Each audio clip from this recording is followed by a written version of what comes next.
فلا تتعجب ولا تستغرب إذ قرأت في التاريخ عن شباب الصحابة وشباب التابعين كيف فتحوا البلاد شرقا وغربا وهم في ريعان الشباب. يخرج أسامة بن زيد في جيش عظيم وتحت إمرته كبار الصحابة رضي الله عنهم ما جاوز 17 من عمره، ليعلم أن معلومة سن المراهقة هي معلومة مغلوطة. أراد الغرب الكافر أن يضيع أهل الإسلام وأن يصرفهم عما خلقوا من أجله. إن شباب الصحابة سطروا أروع الملاحق في الدفاع والذود عن حياض هذا الدين، فكانت أسمى غاية أن ينصرهم الله على عدوهم أو أن يرزقهم الله الشهادة.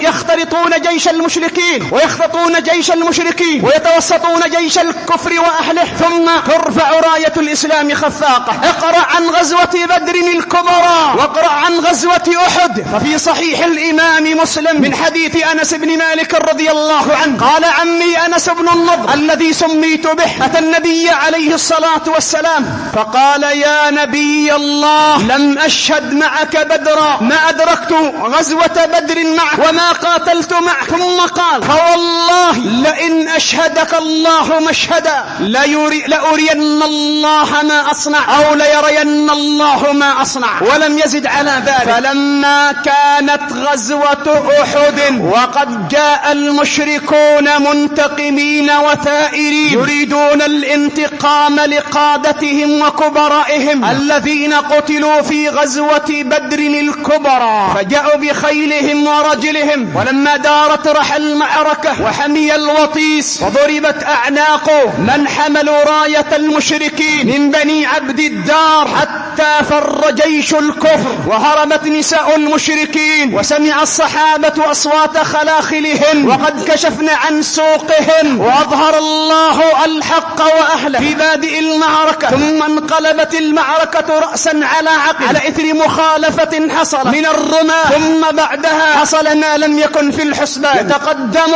أنس بن النضر رضي الله عنه وقد توشح سيفه منطلقا ثائرا الأسد في براته، انطلق نحو المشركين. رآه سعد بن معاذ رضي الله عنه فقال يا أنس إلى أين؟ فقال واها يا سعد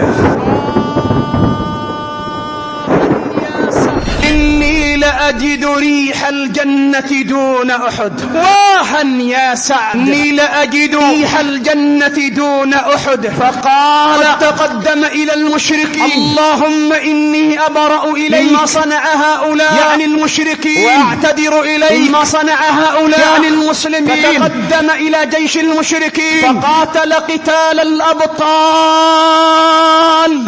سقط سريعا على أرض المعركة، ترجل الفارس وسقط على أرض المعركة شهيدا، أصيب بأكثر من 80 جرحا ما بين ضربة بسيف ورمية بسهم وطعنة برمح حتى غاب شكله ومنظره ولم يعرفه أحد إلا أخته عرفته ببنانه. قال أنس بن مالك فأحسب ممن نزل فيهم قول الله من المؤمنين رجال صدقوا ما عاهدوا الله عليه فمنهم من قضى نحبه ومنهم من ينتظر وما بدلوا تبديلا.